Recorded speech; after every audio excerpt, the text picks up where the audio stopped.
Big boss ಅಂತ ಪ್ರತಿದಿನ ಕಾರ್ಯಕ್ರಮದಲ್ಲಿ ಕೇಳಿಬರುವ ಹಿನ್ನೆಲೆ ಧ್ವನಿ ಯಾರದ್ದು ಗೊತ್ತಾ? ಪ್ರಖ್ಯಾತ ನಟನೆ ಆ ಗತ್ತಿನ ಧ್ವನಿಯ ಸರದಾರ. ಇಲ್ಲಿದೆ ಅದರ ವಿವರ.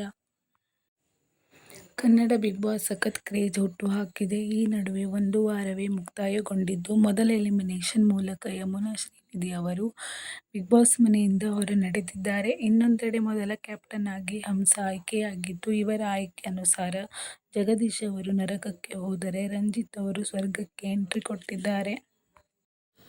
ಅಂದಹಾಗೆ, ಪ್ರತಿದಿನ ಕಾರ್ಯಕ್ರಮ ಆರಂಭವಾಗುತ್ತಿದ್ದಂತೆ ಬಿಗ್ ಬಾಸ್ ಸಮಯ 7 ಗಂಟೆ ಎಂದು ಕೇಳಿಬರುತ್ತದೆ. ಈ ಧ್ವನಿಯ ಹಿಂದಿರುವ ವ್ಯಕ್ತಿ ಪ್ರದೀಪ್ ಬಂಡೇಕಿಲ್ಲ. ಆದರೆ ಇವರ ಹೊರತಾಗಿ ಬಿಗ್ ಬಾಸ್ ಆಗಿ ಧ್ವನಿ ನೀಡುತ್ತಿರುವವರು ಯಾರೆಂದು ನಿಮಗೆ ತಿಳಿದಿದೆಯೇ? ಈ ವ್ಯಕ್ತಿಯನ್ನು ನೋಡಿದಾಕ್ಷಣ ಇವರನ್ನ ಎಲ್ಲೋ ನೋಡಿದ್ದೇವೆ ಎಂದು ಅನಿಸುತ್ತಿದೆಯೇ? ಇವರು ಬೇರಾರೂ ಅಲ್ಲ, 2010ರಲ್ಲಿ ಉದಯ ಟಿವಿಯಲ್ಲಿ ಪ್ರಸಾರವಾಗುತ್ತಿದ್ದ ಸೀತೆ ಧಾರಾವಾಹಿಯಲ್ಲಿ ಶ್ರೀರಾಮ ಪಾತ್ರದಲ್ಲಿ ಅಭಿನಯಿಸಿದ್ದ ಅಮಿತ್ ಭಾರ್ಗವ್.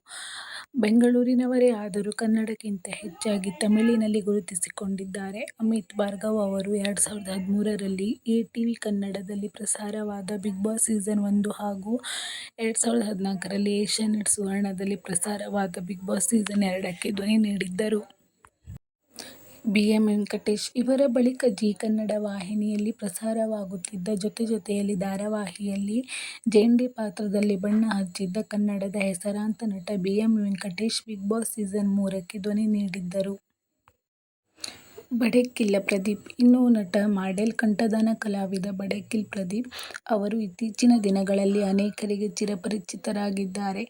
ಟಿವಿ9 ವಾಹಿನಿಯಲ್ಲಿ ವಾರ್ತಾವಾಚಕರಾಗಿ ವೃತ್ತಿ ಪ್ರಾರಂಭಿಸಿದ ಪ್ರದೀಪ್ ಆ ನಂತರ ತಮಿಳು, ಕನ್ನಡ ಧಾರಾವಾಹಿಗಳಲ್ಲಿ ನಟಿಸಿದ್ದರು. ಇನ್ನು ಇವರು ಬಿಗ್ ಬಾಸ್ ಶೋಗೆ ಹಿನ್ನೆಲೆ ಧ್ವನಿ ನೀಡಿದ್ದಾರೆ. ಆದರೆ ಬಿಗ್ ಬಾಸ್ ಆಗಿ ಅಲ್ಲ. 2016ರಿಂದ ಇದುವರೆಗೂ ಬಿಗ್ ಬಾಸ್ ಆಗಿ ಹಿನ್ನೆಲೆ ಧ್ವನಿ ನೀಡುತ್ತಿರುವುದು ಶ್ರೀನಿವಾಸ್ ಪ್ರಸಾದ್. ಇವರ ಮುಖ ಪರಿಚಯ ಇನ್ನೂ ಯಾರಿಗೂ ಆಗಿಲ್ಲ. ಹೀಗೆ ಹೆಚ್ಚಿನ ಬಿಗ್ ಬಾಸ್ ಅಪ್ಡೇಟ್ಸ್ಗಳಿಗಾಗಿ ನಮ್ಮ ಚಾನೆಲ್ ಅನ್ನು ಸಬ್ಸ್ಕ್ರೈಬ್ ಮಾಡಿ, ಸಪೋರ್ಟ್ ಮಾಡಿ. Thanks for watching.